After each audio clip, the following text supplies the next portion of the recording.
हमने दर्शकों को डग्गा मार वाहनों पर लगातार खबरें दिखाई, उन्हें जागरूक किया है, संबंधित विभागों के अधिकारियों से भी वार्ता की है, परंतु कहीं पर कोई हल होता नजर नहीं आ रहा। और खेल है ये सारा भ्रष्टाचार का। जिस तरह से दिल्ली और उत्तर प्रदेश के अंदर डग्गा मार वाहनों का बोलबाला, एक तरफ प्रदेश के मुखिया योगी आदित्यनाथ आदेश देते हैं प्रदेश में कोई भी डग्गा मार वाहन नहीं चलेगा, लेकिन शायद अधिकारियों के पास उनके आदेश पहुंचते नहीं है या फिर अधिकारियों के कानों में रुई पड़ी हुई है, जिसके चलते उन्हें योगी आदित्यनाथ के आदेश सुनाई नहीं देते हैं। दिल्ली से आप उत्तर प्रदेश के किसी भी क्षेत्र में चले जाइए, आपको डग्गा मार वाहनों की भरमार मिलेगी।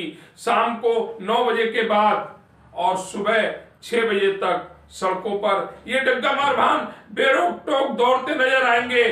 ऐसे वाहनों से हादसे भी होते हैं, वाहनों की फिटनेस नहीं होती, परमिट नहीं होते, वैध पेपर नहीं होते, परंतु उसके बावजूद भी ये वाहन बेरोक टोक सड़कों पर दौड़ रहे हैं। कहीं ना कहीं प्रशासनिक लापरवाही सामने नजर आती है।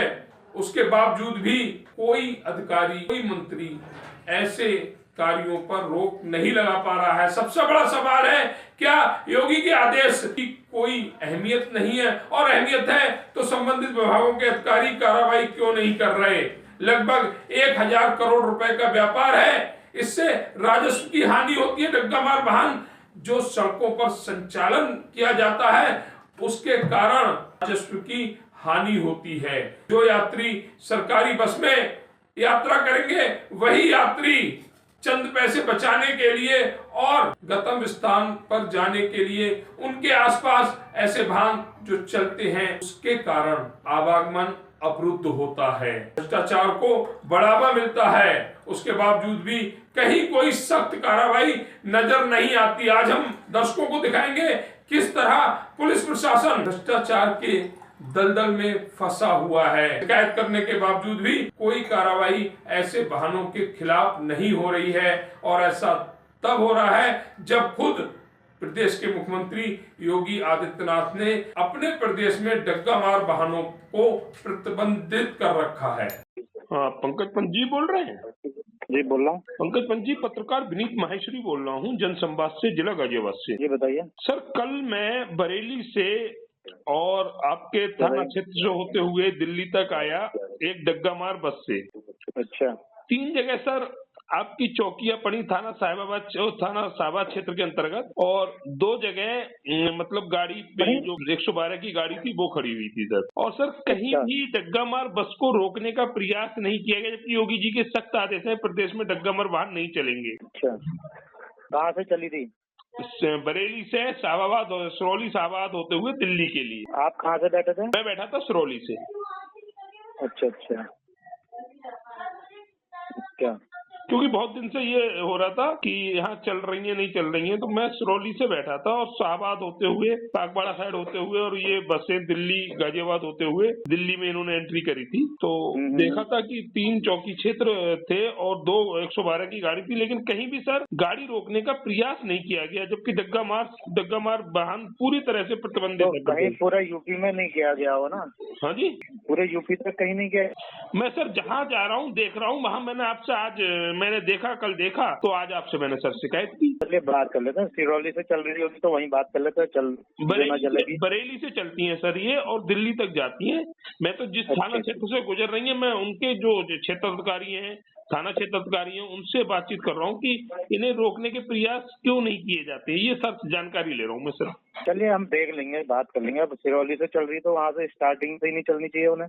बरेली से ही नहीं चलनी चाहिए। खैर तो एक बार सर इस पे थोड़ा सा संज्ञान लेंगे तो अच्छी बात है। देख ले, ऐसा ना उनका परमिट होता होगा, हम रोकेंगे तो हमारे ऊपर है कि क्यों रोक रहे हैं। आरटीओ सर मैंने पूरी इन्फॉर्मेशन ली है, तब मैंने आपको सुबह शिकायत की है। इनके पास किसी के पास कोई परमिट नहीं होता, अदर स्टेट में एंट्री करने की भी परमिशन नहीं होती, लेकिन सब कार्य कैसे हो रहे हैं वो भी जानकारी मेरे पास है। लेकिन मैंने सिर्फ कहा कि इसको शिकायत को सर संज्ञान में लेते हुए इस पर कार्रवाई करें। चलिए मैं कार्रवाई करता हूँ। ठीक है sir, thank you sir. Hello, हाँ, राम रतन जी बोल रहे हैं सिरौली से? सर पत्रकार विनीत माहेश्वरी बोल रहा हूँ, जनसंवाद से, गाजियाबाद से। बताएं। कल सर एक सूचना मिली थी, हमने खुद उस पर स्टिंग किया था कि आपके सिरौली शाहबाद से होते हुए डग्गामार बसें दिल्ली की तरफ चलती हैं। हैं? आपके सिरौली शाहबाद होते हुए कुछ डग्गामार बसें हाँ। दिल्ली की तरफ चलती हैं। अच्छा, हाँ, तो सर इन पर जब योगी जी के आदेश हैं तो इन पर सर रोक क्यों नहीं लग पा रही है? और साहब ये तो अभी एकदम ऐसा तो है नहीं कि मैं आया हूँ और मेरे हाथ की चलने लग गई हो। ये तो चल रही है सर, लेकिन हमने ये तो सालों से चल रही है सर मैं वही कह रहा अब हूँ इसका पुराना वर्षों का इतिहास को मैं एकदम जवाब दे दूं कि ये क्यों नहीं रोकी गई है। मैं और मेरे से ऊपर इस मामले में इतने बड़े उच्चाधिकारी बैठे हुए हैं और ऐसा भी नहीं है कि यात्रियों से भरी बस को हो जाऊं और एकदम रोक दूं। नहीं सर, मैं इस बात अब ये क्यों चली आ रही है पुराने उससे अभी तक। हेलो सर, मैंने आपसे ये नहीं कहा कि पहले से चल रही है नहीं चल रही है, बट सर जैसे मुझे जानकारी मैं वही मिली, कह रहा हूँ साहब, ये डग्गामार वाहन आज से नहीं चल रहे, पुराने चल रहे हैं, क्यों इनका कुछ नहीं है, इसके लिए उच्चाधिकारियों को पत्राचार किया जाएगा। तो मैं भी यही कह रहा हूँ कि इन पे रोक लगनी चाहिए जब एक प्रदेश के मुखिया के आदेश है। सबसे बड़ा परिवहन का जो अनलीगल परिवहन है उसको कंट्रोल करने के लिए परिवहन विभाग है और उनके माध्यम से जो हमारे आरटीओ हैं बरेली के, उनके माध्यम से इनके ऊपर कदम उठाना चाहिए और उसके आधार पर आगे कार्रवाई जो हमारे स्तर की हो उसके लिए हमें उच्चाधिकारियों के अनुसार हमें उसके लिए पत्राचार किया जाए तो हम उस पर एक्शन लें। नहीं, मैं आपकी बात से परिवहन विभाग स्वयं मैं इसके लिए आगे आए, हमें कोई दिक्कत नहीं है। सर, मैं आपकी बात से सहमत हूँ, लेकिन ये ट्रांसपोर्ट जब चलता है नाइट में चलता है, डे में चलता नहीं है, ये ऑलमोस्ट नाइट में चलता है और नाइट में अगर चलता है तो पुलिस प्रशासन जिसके ऊपर लाइन ऑर्डर के साहब चाहे नाइट में हो या दिन में वो गाड़ियां अपने इनके टाइम है।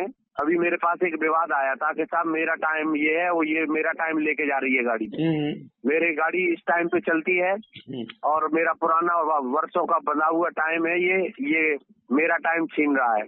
इस बात का ही विवाद आया तो फिर उन दोनों को, एक शाहबाद का था और एक अलीगंज सिरौली क्षेत्र का था, तो फिर उन दोनों ने, मैंने कहा कि मुझे मेरे क्षेत्र में इस तरह का कोई मामला विवाद का आएगा मैं उठा के बंद कर दूंगा। फिर उन दोनों ने आपस में अपना कंप्रोमाइज कर लिया, जो भी किया हो उसकी मुझे जानकारी भी नहीं है क्या किया। फिलहाल उसके बाद मेरे पास कोई विवाद नहीं आया वाहनों का। नहीं, ये तो उनका आपस का विवाद हो गया सर, लेकिन जो भी है वही कह रहा हूँ, प्रशासन के इसके लिए साहब मैं वही कह रहा हूँ, मेरे लिए इस संबंध में उच्चाधिकारियों के द्वारा जो भी निर्देश प्राप्त होगा उसके लिए मैं तैयार बैठा हूँ। चलिए सर, मैं उच्चाधिकारियों से और ये वाहन वही चीजें, और ये वाहन एक थाना क्षेत्र से नहीं चलते हैं कि ये हो कि मेरे यहाँ से ही जा रहे हो तो मैं उन पर अंकुश लगा दूं। ये बरेली से चले आ रहे हैं, बीच में 4-4 थाने पड़ रहे हैं, सबका दायित्व बनता है उनको ऊपर अंकुश लगाए और इसलिए उच्चाधिकारी उस पर कार्रवाई के लिए आगे आदेश करें हम लोगों को सबके लिए, तो हम सब लोग मिलकर करेंगे उस काम के लिए। मैं सभी थाना क्षेत्र अधिकारियों प्लस उच्च अधिकारियों से बात करते हुए अपना विषय रखूंगा। बिल्कुल।